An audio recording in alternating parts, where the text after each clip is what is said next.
अस्सलाम वालेकुम नाजरीन, मैं हूँ उस्मान खान और आप देख रहे हैं द वॉइस ऑफ एशिया। उम्मीद करता हूँ कि आप सभी दोस्त बखैर आफियत होंगे। अल्लाह ताला आपको अपनी हिफ्ज़ व अमान में रखे। नाजरीन, इस वक्त रूस में होने वाले हमले के बाद अहम तरीन खबरें जो है निकल कर सामने आ रही है। सबसे पहली खबर तो ये है कि रूसी कौम जो कि इस वक्त शदीद सदमे में है, शदीद गम व गुस्से में है और जाहिर है एक बहुत बड़ा सानहा जो है रूस को देखना पड़ा है। और 20 साल की तारीख में जो ये दोबारा एक हमला हुआ है, इसने सारे रिकॉर्ड तोड़ दिए हैं और इससे पहले इतनी तादाद में लोग कभी भी रूस के अंदर जो है वो हलाक नहीं हुए थे। और अगरचे पूरी दुनिया ने इस पर अफसोस का इजहार किया है, क्योंकि नाजरीन 1 लाख फौजी जो कि रूस से इस वक्त तैयारी में है और रूसी हुकूमत, रूसी फौज के मुताबिक 1 लाख की तादाद में एक बड़ी फौज जो है वो रूस से बाहर तैनाती के लिए, रूस से बाहर मिशन पर तैयारी के लिए जो है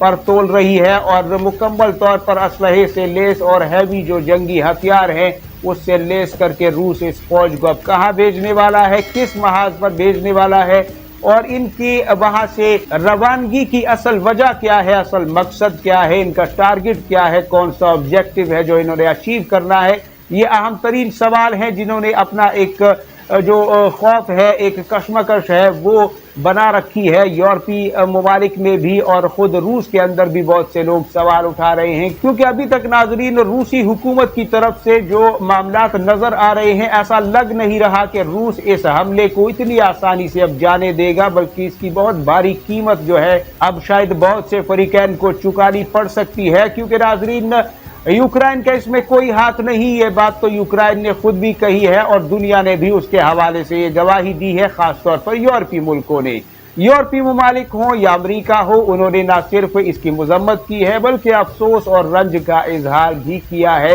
लेकिन रूसी सदर ने इस हवाले से कहा है कि हमें जो इतला अमरीका ने दी थी वो इतनी तफसील से, इतनी डिटेल में नहीं थी। उसमें तो जो इतलात दी गई थी, जो मालूमात शेयर की गई थी वो इस कदर नहीं थी कि उस पर कोई जो है हमारी इंटेलिजेंस एजेंसी या हमारी हुकूमत चौंक जाती और उसके हवाले से कोई बहुत बड़ा इकदाम करती।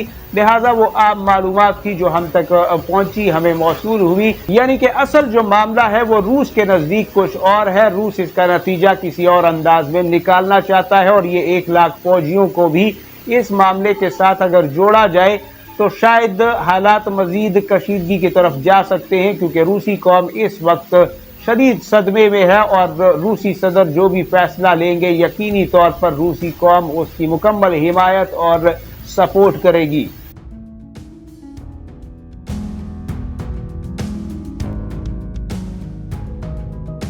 यहाँ पे नाजरीन आपको एक और खबर भी दें कि अभी इसी असना में अमेरिका की करारदाद जो कि फ़लस्तीन और इसराइल के दरमियान जंगबंदी के हवाले से पेश हुई, उसे रूस और चीन ने वीटो भी कर दिया है अक़वाम मुत्तहिदा की सलामती कौंसिल के इजलास में।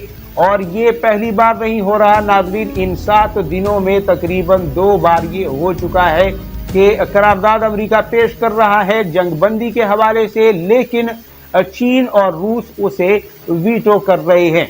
यानी अभी तक ये देखा गया था कि फ़लस्तीन के लिए फ़लस्तीनी हिमायती जो ममालिक हैं वो करारदादें लेकर आ रहे थे कि जनाब यहाँ पर जंगबंदी होनी चाहिए और मजलूमों का कत्लेआम हो रहा है, वहाँ पर जुल्म हो रहा है, इसराइल को रोकिए वगैरह वगैरह। लेकिन अभी बिल्कुल मामला उल्टा नजर आ रहा है। अमेरिका जंगबंदी की करारदाद लेकर आ रहा है और उसको जो है रूस और चीन वीटो कर रहे हैं। और इसमें यह मौक़िफ़ भी अपनाया जा रहा है नाजरीन के जो अमेरिका करारदाद लेके आ रहा है उसमें वो वाज़े तौर पर इसराइल को अहकामात नहीं दे रहा जंगबंदी के हवाले से।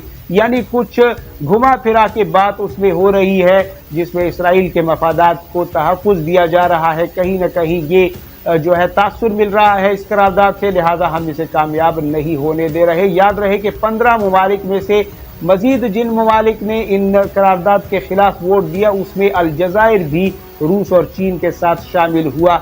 लिहाजा अब देखना है कि जो सोमवार को या मंगल को मजीद दोबारा इस करारदाद पर बहस होती है और अगली करारदाद पेश करता है अमेरिका, उसका क्या बनेगा। क्योंकि मुमकिन है इस वक्त चीन और रूस उसे भी वीटो कर दें या फिर अगर उसमें फ़लस्तीन का कोई फ़ायदा नज़र आता है तो शायद उसे मंजूर भी कर लिया जा सकता है। क्योंकि इसराइल इखलाकी तौर पर और सफारती महाज पर और यहाँ तक कि अपने फौजी ताकत के दावों के एतबार से मुकम्मल तौर पर इस जंग को हार चुका है और अब उसके पास वो वाली बात नहीं रही, वो ताकत नहीं रही जिससे वो गजा को या फलस्तीन को डरा सके। आम आवाम पर हमले करके, उन्हें शहीद करके, उन्हें परेशान करके, तकलीफें पहुंचा कर हमास को सरनिगू करने की बहुत ज़्यादा कोशिशें की गई हैं, लेकिन अवाम की मोहब्बत और उनका जज्बा हमास के साथ मज़ीद बढ़ता चला गया और इस वजह से आज गजा में एक जो इस्राएली फौज है वो खुद तंग आई पड़ी है कि हम एक दलदल में फंसे हुए हैं और हम न जाने कब यहाँ से निकलेंगे। और इस्राएली हुकूमत हो, फौज हो, इस्राएली इंटेलिजेंस एजेंसी हो या इन सब के जो सरबराहान है, जो आला तरीन अहलकार और ओहदेदार हैं, उन सब से वजीर आज़म तक से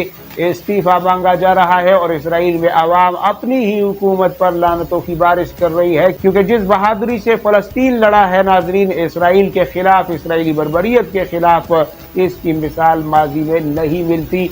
ये इसराइल के लिए एक बहुत बड़ा सरप्राइज था।